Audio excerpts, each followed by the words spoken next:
Welcome back, ladies and gentlemen. I am Dylan Hildreth. This is Hildreth Media, and today we are talking some college football, the big matchups of the weekend. And we are starting with Michigan on the road in Lincoln, Nebraska to play the Cornhuskers. So, right in the offset, I found this a little surprising. Michigan is actually the slight favorite as of right now. A 2.5-point favorite over the Cornhuskers in Lincoln, Nebraska. Now, granted, Michigan is 2-1, Nebraska is 3-0. Michigan, this is their second road game in the season. First one being in Norman, where Bryce Underwood did not look good. Even with Sherrone Moore there, didn't look good. Now, I will say, the Nebraska defense isn't as good as the Oklahoma defense. Let's not get that twisted. And this is Bryce Underwood's second road start in a very hostile environment. And if Nebraska can get a quick jump on Michigan, ladies and gentlemen, that place is going to be rocking. You'll be able to hear "Go Big Red" from Kinnick Stadium. I mean, oh my goodness. Nebraska and Matt Rule, they smell blood in the water. They have the slightly better quarterback. They have the better coaching. Sherrone Moore, he is not coaching this game. He is suspended because of the fallout from the Connor Stallion situation. I've already made my thoughts on that very clear. The Michigan leadership and the administration is an absolute joke. No question about it. Sherrone Moore should not be suspended for this game. However, I don't think this makes too much of a difference. I think the result is still going to be the same, and that is Nebraska beating Michigan at home. Dylan Raiola has improved. You can see the improvement from last year to this year already. This is the first semester test, as this, I believe. They do have Penn State later in the year. But if they can get by Michigan, then they're smooth sailing all the way to USC. It's Michigan State, at Maryland, at Minnesota, Northwestern, and then you have Southern Cal, where Nebraska is going to be undefeated. Will more than likely be undefeated going into that game. That is in Lincoln, and then they go to LA to play UCLA. That's a whole mess in among itself. And then you got to go to Happy Valley. And hey, if you're 10-0 and you're a top-ranked team at this point, we all know how James Franklin likes to play when he's going up against a top 10 team. We've seen it over and over and over again. So, and then you have Iowa, who they are. That's just an interesting situation. So, this is the first semester test for Dylan Raiola and the Nebraska Cornhuskers. Can they closer to getting that proverbial monkey off their back. Can Dylan Raiola rise to the occasion in the biggest game in Nebraska Cornhuskers' most definitely recent history? Definitely the biggest game of their Big Ten life. So, I mean, blood's in the water. It's there. The opportunity is undoubtedly there. Dylan Raiola, so far this year, 75% completion percentage. Absolutely outstanding. 6 touchdown passes, 586 yards. They've been really tamed with him so far. Very, very tame with him. But they haven't had to push too hard on him yet. So we'll see how it goes. But I'm taking Nebraska in Memorial Stadium to beat the Wolverines. That run defense is going to be important. Can Nebraska have a resurgence of that black shirt defense and shut down Justice Hayes in that running game? Now, Bryce Underwood, he has been okay. He's not setting the world on fire. He hasn't shown to be a world beater. He's done okay. He's a true freshman. He's got to grow. And this is going to be a growing pain for Bryce Underwood. But I do believe he will get there. But he's not going to get there overnight. And like I said, it's just a growing pain that is this young Michigan Wolverines team. Now, from one big blue blood brand to another, Auburn in Norman, Oklahoma, to play the Sooners in 11 versus 22. Auburn, I crapped on them quite a bit. And they proved me wrong against Baylor. Hey, good on them. Good on them. This one is a 3:30 game. So, it's at the same time as Michigan, Nebraska. The Auburn Tigers are a 6.5 point underdog. John Mateer, the quarterback for Oklahoma, he's had higher production. Where Jackson Arnold, he has been a little bit more efficient.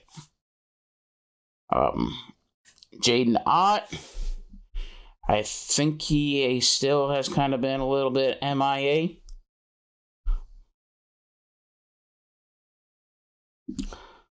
He has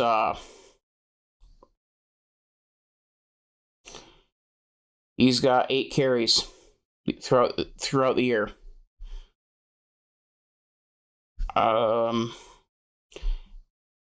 There's nothing here about whether he's gonna be here we go, news. And it's absolutely nothing. Thanks, ESPN. Because I definitely want to look in the news part and see NFL draft prospects who can make a statement 2029. So, the status says active. I will say that. He is active. But it's Troy Baylock leading the way with 31 carries, 3 touchdowns, and 166 yards thus far this year. That running game has got to be, it's got to be better. It has to be better. If Oklahoma wants to go on this magical carpet ride, the running game has to start coming in. Whereas on the other side, On the other side, Jeremiah Cobb. He's been very, very good. He's got 4 touchdowns, 314 yards on the ground, 6.8 yards per rush. He's been very, very good. As the busy road gets busy. But yeah, this 6.5 point spread, I think it's a little much. I think if Auburn is able to put drives together, put those long draining drives together, and they're able to do it in succession, Auburn's going to have a real shot at shocking the world and making Norman, Oklahoma awfully quiet. But it's going to be on Jeremiah Cobb being able to carry that load. And then Jackson Arnold stepping in, making that 1 or 2 big throws. It's going to come down to that. And do I think Auburn's going to win? No. Are they going to come very, very close? Yes. Is it going to be a coin toss towards the end? I sure hope so. I like close games. Who doesn't like close games? But this is going to be a fight. This is going to be a fight. And Auburn has got to go above and beyond to make sure that this game gets into a phone booth. Because if they allow Oklahoma to run wild on them through the passing game, then it's going to be ugly. Auburn cannot have 3 and outs. They definitely can't afford to have 3 and outs in succession, because that Oklahoma offense is going to be very, very tough to stop. So, get this game in a phone booth, 3 yards in a cloud of dust. That is the approach that has to be taken for Auburn if they're going to win this game. They're not going to be out-dueling John Mateer with Jackson Arnold. So, I'm going to take Oklahoma to win this game, but like I said, I think it's going to be a little bit closer than that 6.5. So, too far.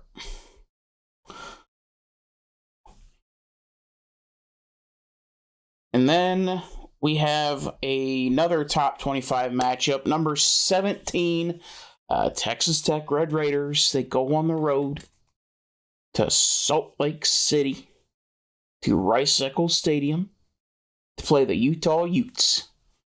I have time and time again professed my love for Kyle Whittingham, the head coach of the Utah Utes. He is one of the most underrated coaches in all of college football. No question. He had a rough year last year.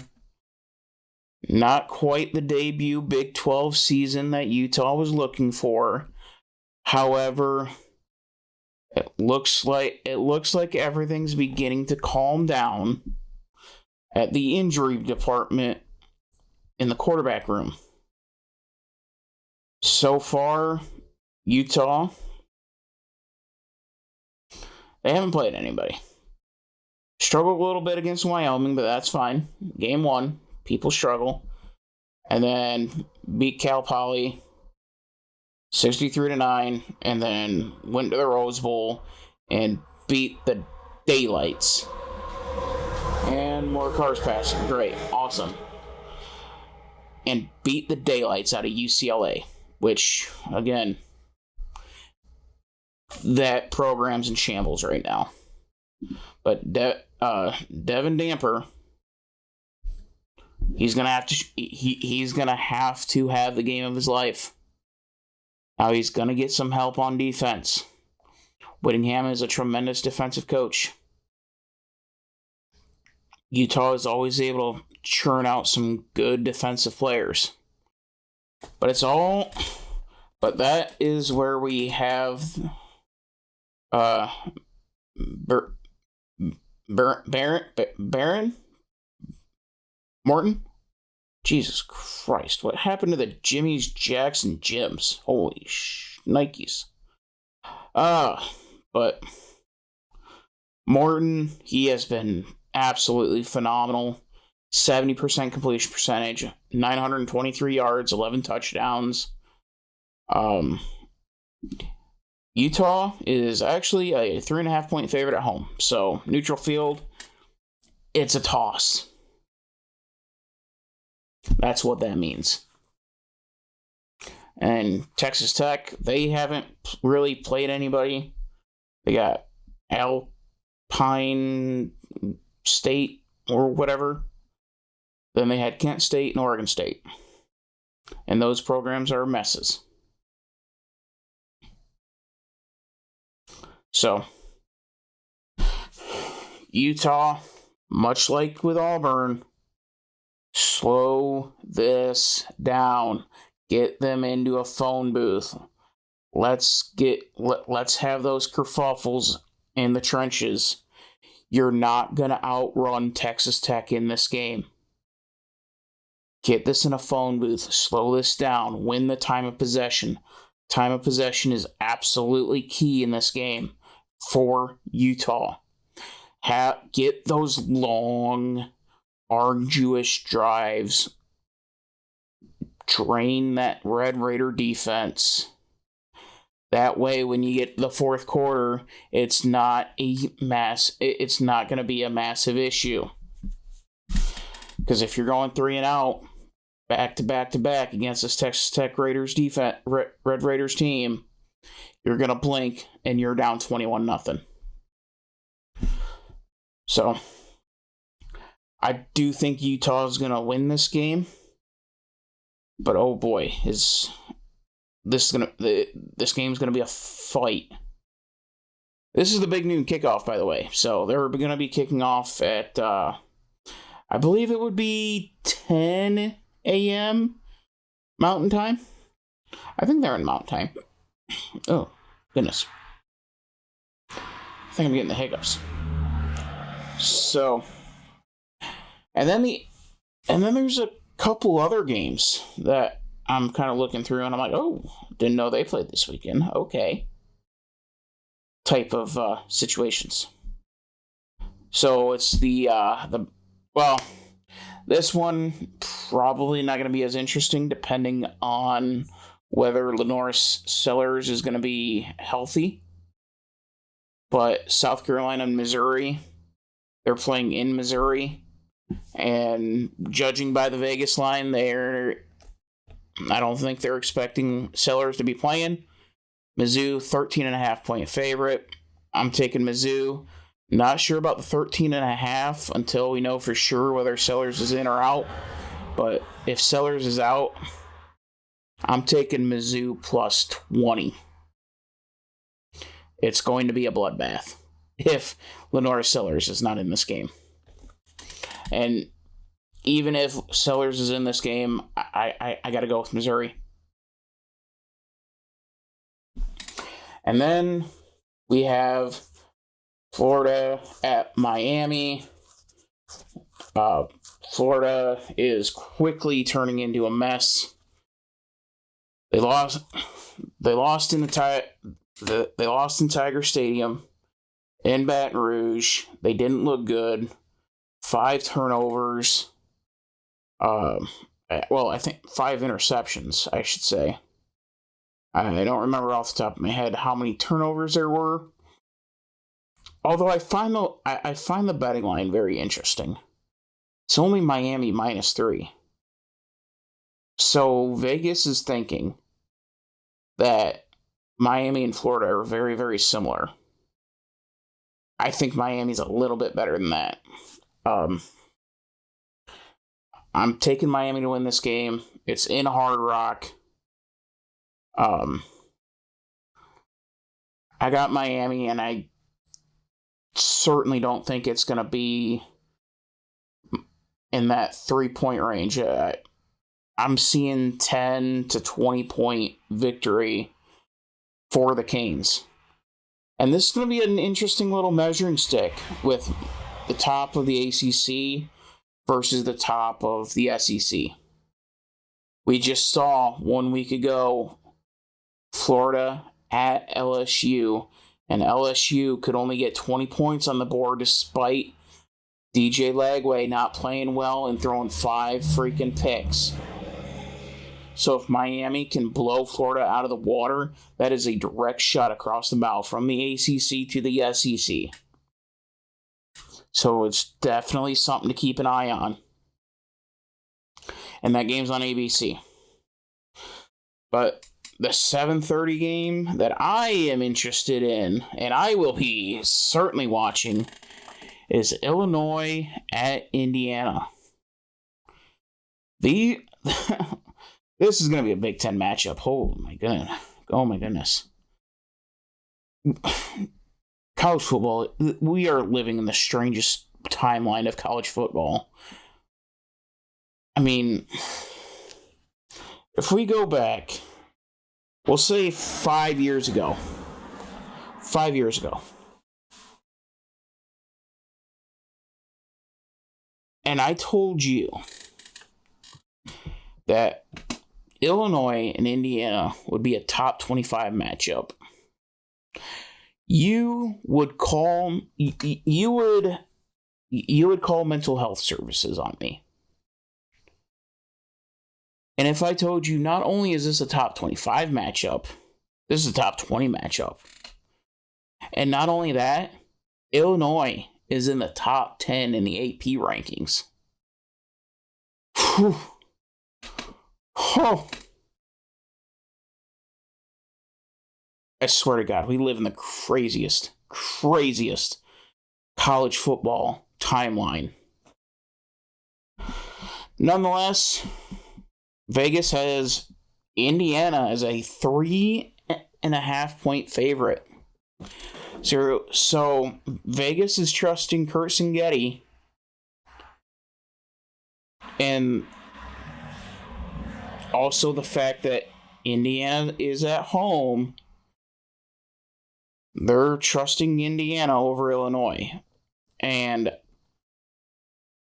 I am not ready to make that leap of faith. Altmaier's very experienced quarterback. Got many starts under his belt. Mendoza, he's doing a serviceable job for Indiana right now. This is a potential statement game for Mendoza to kind of show I'm here and we're making our run back to the playoffs. God, Indiana made the playoffs last year. Jeez, oh Pete.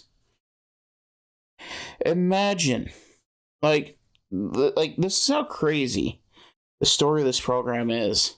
If I told you 3 years ago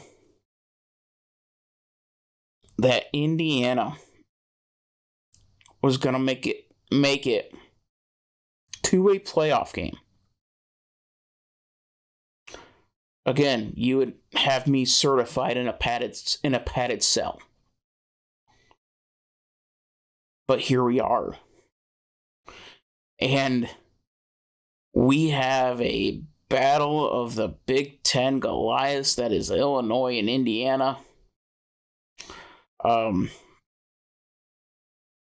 I'm taking the road team. I like Altmaier. I love both coaches. Very, very talented coaches. Brett Bielema, he is a Big Ten world eater. Kurt Singetti, he is a very, very good coach, as we have seen at this point. Both these cats are going to be playing chess live and in color on NBC at 7:30 Eastern. like I said, I'm taking the experienced quarterback. I'm taking the experienced head coach. And Singetti, he's very experienced, don't get me wrong. But Brett Bielema, he has been there and he has done it. So, I'm going to take Illinois, and I'll even go out on a limb and say this is the game that goes to overtime. This game's going to be one hell of a game. This is going to be one hell of a game in Bloomington, Indiana. So, and then the nightcap. There's actually a nightcap game worth watching, and that is Michigan State going out to the LA Coliseum to play the USC Trojans. Both squads unbeaten. Michigan State, they had the road, they got the big win against Boston College. USC is a 17.5-point favorite. Oof. I'm definitely not expecting a blowout here. I think Michigan State is being very disrespected by this line. This is going to be a 7 to 10. This is going to stay within 10 points the entire way through. Jonathan Smith, head coach for Michigan State. Very, very talented coach. Lincoln Riley. Yeah, he's fighting for his life. He is fighting for his life. And I know the USC booster, I know USC, they're kind of tight on cash, quote unquote. But USC's got a long road ahead of them.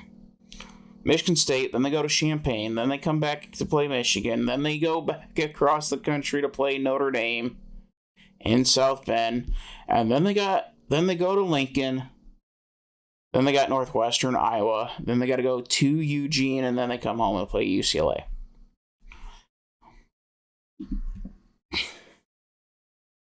I mean, this is going to be a fight.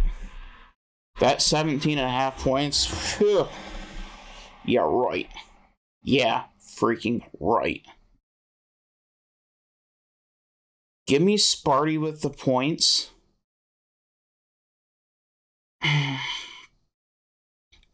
And I so badly must say Sparty overall. Screw it. We'll go with Sparty overall as well.